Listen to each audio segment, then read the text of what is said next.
तो आज हम एक कहानी के एक हिस्से पर बात कर रहे हैं, भटकती आत्मा भाग 2। हाँ, हवेली के नीचे दफन राज ये नाम है।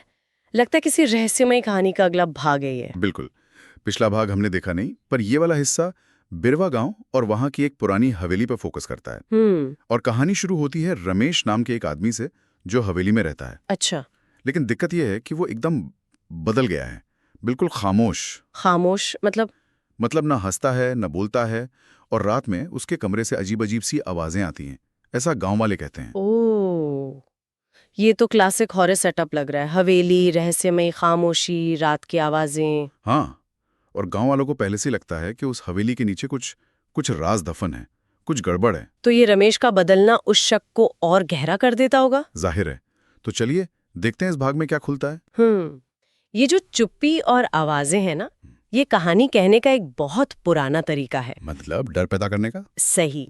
किसी भयानक घटना से पहले का सन्नाटा। हम्म हवेली जैसी जगह पर तो ऐसी खामोशी और रात की वो अनसुनी आवाजें डर को कई गुना बढ़ा देती हैं। क्योंकि पता नहीं होता ना कि क्या हो रहा है। हाँ, दिमाग अपने आप कहानियां गढ़ने लगता है और वो अक्सर बुरी ही होती हैं। ये स्रोत हमें यही दिखाता है कि कैसे अनकही चीजें ज्यादा डरावनी हो सकती हैं। बिल्कुल। और माहौल तब और गर्म हो जाता है जब गांव का एक बुजुर्ग है, दीनू। दीनू? हाँ, वो एक दिन हाथ में फावड़ा लिए हवेली के पास पहुंच जाता है और चीख रहा है। चीख रहा है क्या? कह रहा है कि सब कुछ जमीन के नीचे दफन है, और ये भी कि ये रमेश नहीं, कोई औरत है जो बोल रही है। अरे बाप रे, औरत? हाँ। रमेश के अंदर से? हाँ, कुछ ऐसा ही। बड़ी अजीब बात है ये। ये दीनू का किरदार यहाँ बहुत दिलचस्प मोड़ ले आता है। कैसे? देखिए, अक्सर ऐसी कहानियों में एक ऐसा पात्र होता है जिसे लोग शायद आप कह सकती हैं सनकी समझते हैं या उस पर ध्यान नहीं देते। हाँ, होते हैं ऐसे लोग। पर असल में वही सच के सबसे करीब होता है। दीनू की बातें वो गांव वालों के मन में जो दबा हुआ डर था ना, उसे बाहर ले आती हैं। अच्छा। और हवेली के नीचे कुछ दफन होने वाली बात को और पुख्ता कर देती हैं। ये सोचने पर मजबूर करता है कि क्या गांव वाले पहले से कुछ जानते थे पर बोलना नहीं चाहते थे। ये भी हो सकता है, डर के मारे शायद। बिल्कुल। और लोग अभी दीनों की इन बातों का मतलब निकाल ही रहे होते हैं। कि अगली सुबह एक और चीज हो जाती है। क्या? रमेश गायब। गायब? गायब? कहाँ? पता नहीं। कमरा खुला मिलता है और दीवार पर कोयले से लिखा है। क्या लिखा है? लिखा है, मैं उसके पास चला गया हूँ, अब मुझे मत ढूंढना। उसके पास? ये उसके कौन है? यही तो सवाल है। यही तो इस संदेश की सबसे डरावनी बात है। ये साफ नहीं है। उसके का मतलब क्या कोई इंसान है या वो औरत जिसकी बात दीनू कर रहा था? या फिर वो आत्मा जो शायद हवेली के नीचे है। बिल्कुल।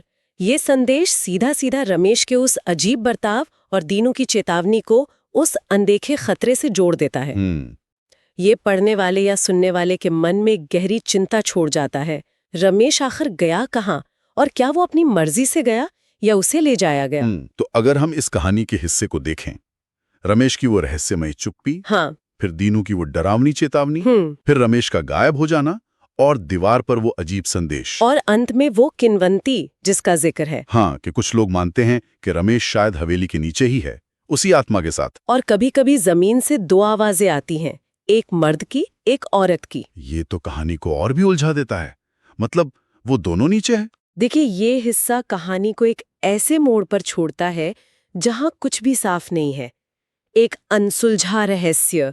ये हॉरर या मिस्ट्री कहानियों की खासियत होती है। सही कहा। हवेली अपनी जगह खड़ी है, राज अभी भी दफन है, और खतरा टला नहीं है बल्कि शायद बढ़ गया है। ये कहानी का अंश हमें न सिर्फ प्लॉट बताता है बल्कि ये सोचने पर भी मजबूर करता है कि क्या कुछ जगहें या राज वाकई ऐसे होते हैं जो लोगों को अपनी तरफ खींचते हैं। जैसे शायद रमेश के साथ हुआ, वो सच जानना चाहता था या कुछ और था। हाँ, क्या सच जानने की इच्छा हमें खतरे में डाल सकती है? ये एक सवाल उठता है। तो अंत में सवाल यही रह जाता है कि उस हवेली के नीचे असल में है क्या, और क्या वो राज सिर्फ दफन है या वो अभी भी एक्टिव है, अपनी मौजूदगी का एहसास करा रहा है। ये वो सवाल हैं जो ये कहानी का टुकड़ा हमारे मन में छोड़ जाता है सोचने के लिए।